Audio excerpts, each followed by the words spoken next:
ಜವಾಬ್ದಾರಿ ತಗೊಂಡವ್ರು.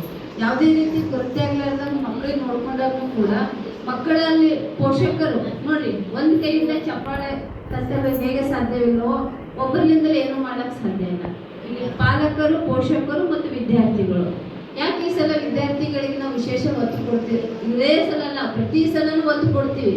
ಆದರೆ ಈ ಸಲ ಒಂದು ಚಾಲೆಂಜ್ ಆಗಿ ತಗೊಂಡು ಏನೋ ಒಂದು ಸಾಧನೆ ಮಾಡಬೇಕು ಅಂತ ಹಂಬಲದಿಂದ ನಾವು ಹಂಬಲಿಸ್ತಾ ಇದ್ರೆ ಇಲ್ಲಿ ನಿಮ್ಮ ಸಂಖ್ಯೆ ನೋಡಿದಾಗ ಬಹಳಷ್ಟು ನಮಗೆ ಬೇಜಾರಾಗ್ತದೆ. ಇವತ್ತು ದೊಡ್ಡ ಹಬ್ಬ, ನಾವೆಲ್ಲ ರಜೆ ಹಾಕಿ ಮನೆಯಲ್ಲಿ ಕೂಡುವಂಥ ದಿನ. ಆದ್ರೆ ನಾವು ಯಾಕೆ ಬಂದೀವಿ? ನಿಮ್ಮ ಮಕ್ಕಳ ಸಲುವಾಗಿ, ನಿಮ್ಮ ಮಕ್ಕಳ ಒಂದು ಭವಿಷ್ಯ ಸಲುವಾಗಿ. ಈ 10ನೇ ತರಗತಿ ಅನ್ನೋದೇನದಲ್ಲ, ಒಂದು ಪ್ರಮುಖವಾದ ಘಟ್ಟ. ಯಾವ ರೀತಿ ಮನೆಯಲ್ಲಿ ಒಂದು ಕಾರ್ಯಕ್ರಮ ನಾವು ಮಾಡ್ತೀವಿ, ಆ ರೀತಿ ನಾವು ಮಕ್ಕಳಿಗೆಲ್ಲರಿಗೂ ಹೇಳಿದೆವು ಕರ್ಕೊಂಡು ಬರ್ರಿ ಅಂತಂದಾಗ. ಆದರೂ ಕಡಿಮೆ ಸಂಖ್ಯೆಯಲ್ಲಿ ಬಂದಿದ್ದಕ್ಕೆ ಬೇಜಾರ. ದಯವಿಟ್ಟು ಪೋಷಕರೇ, ನೀವು ಕಲ್ತಿಲ್ಲ, ಅದು ನಿಮ್ಮ ಮಕ್ಕಳ ಭವಿಷ್ಯದ ಬಗ್ಗೆ ವಿಚಾರ ಮಾಡಬೇಕಾಗಿದ್ದು ಬಹಳ ಬಹಳ ಮುಖ್ಯ ಅದ. ಕೇವಲ ಶಿಕ್ಷಕರು ಮಾತ್ರ ಹೊಣೆಯಲ್ಲ. ಶಿಕ್ಷಕರು ಏನು ಮಾಡೋಕ್ಕೆ ಸಾಧ್ಯ ಹೇಳ್ರಿ?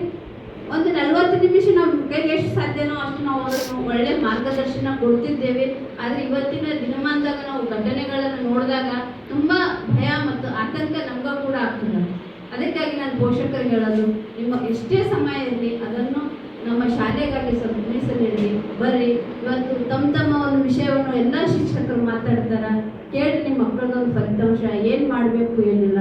ಅದೇ ರೀತಿ ಮಕ್ಕಳು ಕೂಡ ನೀವು ಶಿಕ್ಷಕರಿಗೆ ಒಂದು ಗೌರವ ಕೊಡಲಿಲ್ಲ ಅಂತಂದರೆ ಖಂಡಿತ ಅವಳು ಏನು ಸಾಧಿಸಲ್ಲ.